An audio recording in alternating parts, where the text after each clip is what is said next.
یہ گھرانہ میاں بیوی اور 3 بچوں پر مشتمل تھا جو جیسے تیسے زندگی گھسیٹ رہے تھے۔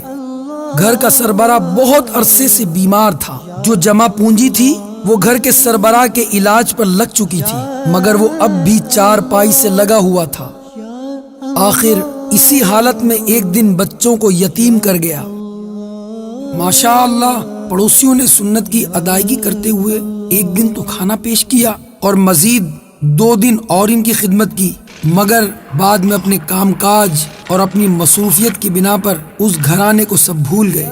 چوتھے روز بھی وہ مصیبت کا مارا گھرانہ کھانے کا منتظر رہا، مگر لوگ اپنے اپنے کام دھندوں میں لگ چکے تھے۔ کسی نے بھی اس گھرانے کی طرف توجہ نہیں دی۔ جب بھی قدموں کی چاپ آتی، انہیں لگتا کوئی کھانے کی تھالی اٹھائے آ رہا ہے، مگر کسی نے بھی ان کے دروازے پر دستک نہ دی۔ ماں تو پھر ماں ہوتی ہے نا، اس نے گھر سے کچھ روٹی کے سوکھے ٹکڑے ڈھونڈ نکالے، ان ٹکڑوں سے بچوں کو بہلا پھسلا کر سلا دیا۔ اگلے روز پھر بھوک سامنے کھڑی تھی، گھر میں تھا ہی کیا جسے بیچا جاتا۔ پھر بھی کافی دیر کی تلاش کے بعد 2-4 چیزیں نکل آئیں، جنہیں کباڑیے کو فروخت کر کے 2-4 وقت کے کھانے کا انتظام ہو گیا۔ جب یہ پیسے بھی ختم ہو گئے تو پھر جان کے لالے پڑ گئے۔ بھوک سے نڈھال بچوں کا چہرہ ماں سے دیکھا نہ جاتا۔ 7ویں روز بیوہ ماں خود کو بڑی سی چادر میں لپیٹ کر محلے کی پرچون کی دکان پر جا کھڑی ہوئی۔ دکاندار دوسرے گاہکوں سے فارغ ہو کر اس کی طرف متوجہ ہوا۔ خاتون نے ادھار پر کچھ راشن مانگا تو دکاندار نے نہ صرف انکار کیا بلکہ 2-4 باتیں بھی سنا دیں۔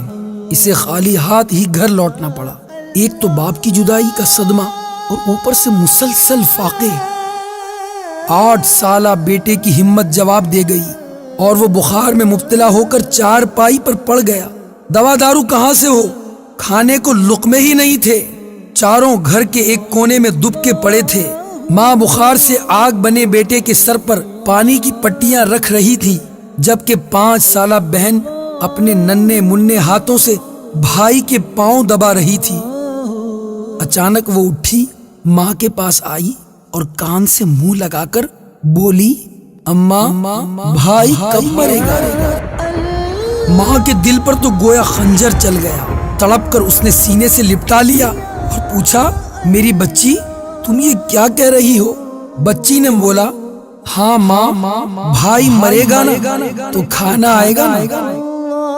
میرے میٹھے اور پیارے پیارے اسلامی بھائیوں، اپنے ارد گرد کا جائزہ لیجیے۔ کتنے سفید پوش ایسے ہیں جو شرم و حیا کی وجہ سے اپنے ہاتھ نہیں پھیلاتے۔ کتنے گھرانے ایسے ہیں جو اپنی ضروریات کو پورا نہیں کر پا رہے۔ جائزہ لیجیے، ان کی مدد کیجیے، اللہ آپ کی مدد کرے گا۔ صلو علی الحبیب صلی اللہ تعالی علی محمد۔